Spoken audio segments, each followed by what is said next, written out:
Welcome, mamas. We are back again with Jodi Waugh. She is a registered nurse. She does everything wonderful for beautiful mamas and labor and delivery. Thanks for joining us again, Jodi. It's a pleasure to have you. So, we could just talk for hours and hours, and I'm trying to give them little snippets of things. So the last time we talked, we had a lot of response from mamas asking about some of the pros and cons. We talked about midwives, right, versus doctors. And specifically, if you have any information about the cost of doing these things too, you can, share that with us too. But you must have a whole list of things that women say are great and not so great about midwives and doctors. Do you want to touch on that a bit? Sure. There's lots of advantages. Again, it's been a while since I worked in the States, so I don't want to misstep. You would have to look into your insurance to make sure what is and isn't covered as far as midwife. And then you need to clarify with your insurance in the States whether a midwife is covered for in-home delivery versus in hospital delivery. So that's something that I would definitely check into. Whereas in Canada, midwife is completely covered by OHIP, so you don't have to pay extra for that. So some advantages of having midwives is flexibility. They are able to come visit you often at your home. If you're a planned home delivery, even if you're in hospital delivery and you say, I'm not 100% sure if I'm in labor or not, I'm having cramps, I'm having some bloody shows, some signs and symptoms of possible early labor, a lot of times they will come to your home and examine you there. And if you're still in the very early stages of labor, they'll say, you know what, there's no need to go to the hospital right now, or there's no need for me to even stay at the house right now. You guys need to go for a walk, have a shower, have a nap, keep yourselves busy, go out for dinner. I often tell new parents, I say, go out for your last hot meal for a while. So that's awesome. Go out and enjoy a nice dinner, because it'll be a while before you eat hot food again. So those are nice advantages. Personality is a big thing. Again, like I said in the other video, is about meeting with the doula. You do need to meet with your midwife because everybody's personalities are a bit different. And when you're under a lot of stress and labors, you want to make sure that your midwife and you get along really well. So personality is a big thing you want to make sure with your midwife, because you're going to be spending a lot of time with them. Experience is a big thing. You want to make sure your midwife, they spend a lot of time. Sometimes people think it's just a grandma that's out there doing deliveries. Midwives have a lot of education behind them and a lot of hands-on experience and a lot of deliveries behind them before they're ever allowed to be out there on their own. And when it's a home delivery, they're never on their own. There's always 2 midwives come for every home delivery. One is focused on the mama and one is focused on the baby. So once a baby comes out, the one midwife isn't trying to do 2 different jobs. So there should always be 2 midwives, for the delivery if it's a home delivery. Other big thing, like I said earlier, is cost. So if in Canada right now, there's OHIP covers midwife deliveries, home and hospital, and OHIP covers in-hospital deliveries for midwives as well. So it's a big thing. So down in the States, again, you need to check out if it is a midwife delivery. I'm sure it is a whole lot cheaper than an in-hospital delivery, right?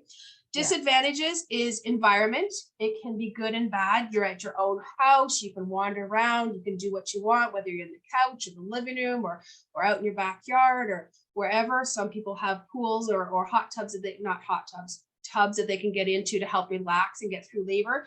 But if things start to go bad, then you might have to have your plan is to transfer to hospital. And sometimes people find that very distressing to have a home planned delivery and then have to transfer to a medical facility. But you have to always have that in part of your plan if something were to go bad.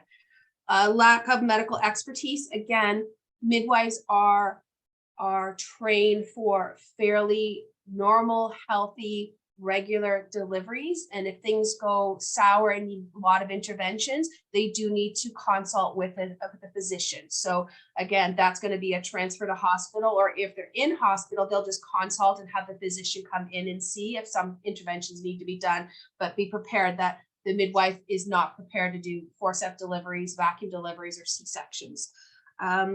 Medical options. So with midwives, again, you have to be prepared that they are very little interventions, and that little intervention includes medications. So if you're in the throes of labor and all of a sudden you're feeling that this is just not, you're not going to be able to get through this, they can offer you very limited medications and things like epidurals. If you decide that you do need to get to that, then again, that's going to be a transfer to a facility, a hospital facility. So you need to be prepared to do that. So that's kind of the pros and cons of midwives. With the pros and cons of doctors, advantage is, again, you get to know them. You do get regular visits with them. They do have expertise, so they are trained not only in regular healthy pregnancies and healthy deliveries, but if anything were to start to go wrong, then they are experienced and prepared to deal with those types of situations where they can easily flow. You stay with the same person, easily flow right into a C-section or a forceps delivery if anything were to be wrong with the baby. Pain management is a huge advantage of having physicians, because we want to do the nice natural labor and delivery, but every person's different. The position of the baby in the birth canal, the position of the baby inside the mom. If the baby's back is to the mom's back, they can have a lot of back labor. And there's nothing wrong with saying, hey, I need some help with this and I need some medications with this. So being with a physician can sometimes be an advantage to get pain control. You got to know yourself if your pain level is a little bit different. And then again, if you do need to go to a C-section, you're going to stay with that same provider. You don't have to switch from midwives. And just so you know, I've never had a midwife abandon a mom if she has to go for a C-section. If that's the case, we allow an extra person into the OR. So they have the support person, either the dad or the other person, and the midwife. So wow, that makes a big difference, I would assume, right? Just for the mental clarity and knowing you're still with that same person. Wow. Again, you have to verify at that hospital, ask them that question specifically. Right. But I know in the local hospital that I work at, the support person's allowed to go in and the midwife's allowed to get into OR greens and come in with you, because you've been with them for months and months and months, right? So just having that same consistent person to support you and to support your partner. Disadvantages is lack of attention. It sounds silly, but doctors have very limited time. I remember going for my midwife appointments and being like 45 minutes. I'm like, so how are you doing? Because it's not like I needed every step-by-step information, but midwives will spend so much time with you. It was my second and third delivery. So they'd let my older son put the stethoscope on and listen to their baby brothers and listen to them and get involved. And they were up there on the bed because it wasn't a big sterile gynae table. It was an actual bed. And so you could do your assessment. It was very family orientated. Sometimes with docs, it's like in and out. You've got 5 minutes to your appointment, have your questions written down because you're in and out for very short appointments. And then follow up, I find with physicians is a lot different than midwives. Midwives will come to your house, will help you with breastfeeding. They will support you through it. I didn't mention with midwives is sometimes you have the option of an early discharge. So 4 hours after delivery, if you're feeling great and baby's doing well, you have that option of going home early. The midwives will come to your house. They will do the follow-up blood work with baby if they need it. And they will help you with all the care, whereas a doctor's not coming to your house. So sometimes, again, at the hospital, you have all the nurses there supporting you and helping you with all that care, but the doc will be in there for 5 minutes and say, okay, yeah, you look good. You're going home and discharge you. But the nurses are there, but they're definitely not the follow-up as a midwife would be at your home. That's a great comparison. Thank you with all of that. It made me think of a couple of things. Just the whole planning, we have a 9-month gestational period of our pregnancy. And it's like a wedding. When you think of you're planning your wedding for a long time. And again, we touch about being able to change, but if you have that, the midwife with you, you've planned it a certain way, they're going to be there with you. And from the beginning. So what I'm getting to is you educate yourself from the beginning, right? And that even leads to childbirth classes, right? And that's important. If they don't have a doula, they can do that, right? Absolutely. And then those classes, so the classes would be usually around the 6-month period that they're going to start taking those 7.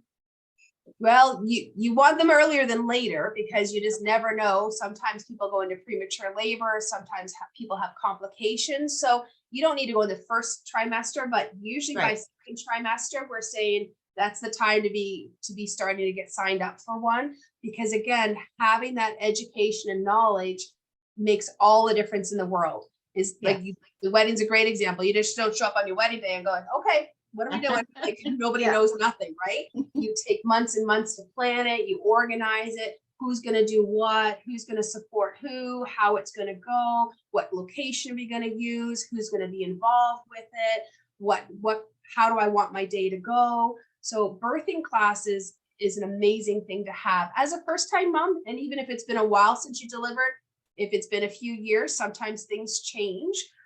So having a refresher course is even a good thing to have. So there's Yeah. tons and tons of advantages of having a birth class. I think most people being afraid is because it's the unknown, right? So Yeah. if you have that education in a class to understand what's the different stages of labor, so they can understand, in the movies, somebody breaks their water and everybody's running crazy and they go in and the baby pops out and they all go home and woo, it's done. It's like, not happening. Yeah. So knowing and understanding that first stage of labor, especially for first time moms, can take 8 to 12 hours. It's a long time. So if you're feeling baby movement and you're having regular or irregular contractions at the beginning, there's no rushing. Take your time. Take your time. First of all, figure out, are you truly in labor? Or are you not truly in labor? Because there's signs and symptoms of Braxton Hicks. Because the analogy of the wedding is great. And I often use a marathon. You don't just go out one day and decide to run a marathon. Your body, you have to practice. You have to get your muscles built up. You have to figure out what you're doing and how the rhythm of all this goes. So Braxton Hicks is kind of like the prep. Your body's tightening up and learning what muscles it needs to use and what muscles have to work to get through labor. So you can have some pretty intense Braxton Hicks, but your body's just getting prepared for the actual labor itself. And so these are all good signs and symptoms that it's happening. Absolutely. Absolutely. I love it. You've just opened up a whole bunch of ideas. And I'm very happy for the mamas in this group too, because they're going to learn so much from these Zooms as well. And just the next thing we'll talk about another day would be just the mindset. And I know you've talked about that too. Just, preparing yourself. You can learn a lot of different things, but you got to learn to get into the right mindset and get relaxed with every aspect of your pregnancy, which leads me to think our bodies are amazing. Women's bodies are like, wow, right? It is phenomenal that you can take 2 cells and they split and divide and grow. And I love taking the intensive care. It is amazing what happens in a woman's body to be able to grow a human being with 10 toes and 10 fingers and a brain and lungs and all your different systems. It is just mind blowing what we can do. And then to deliver that baby and then to feed that baby for the next year to have lactation and everything. And it's just mind blowing how amazing a mom and a woman's body is to be able to produce and do all of that. Yeah, absolutely agree with you. So the next time we'll talk about helping to eliminate that fear of what labor and delivery would be like. That's great. Love it. Love it. Thank you so much. Love you too. You're terrific. We'll see you again soon. All right, mamas, enjoy your day. And you're going to share some stories with us later too about your labor and delivery. We love you. Take care. Bye. Thanks for dropping by and watching the show with me today. I hope you really got something out of it. Hey, listen, I just want to remind you that if you are carrying a baby, you also need to be carrying a subscription to our YouTube channel, because we're going to give you all the information that you really need to make the most out of your pregnancy and have the most enjoyable journey. And I have a very special offer I want to tell you about. I've been helping moms enjoy their pregnancy, reduce pain, and get the most out of their pregnancy for over 20 years. And I've built an online workshop that I'm doing right now to help new moms really understand the 3 fundamental secrets that you need to know so that you can go through your entire pregnancy and labor with as little pain as possible. So if you want to watch the workshops and join me, go to havingababy.io. We'll see you on the next show.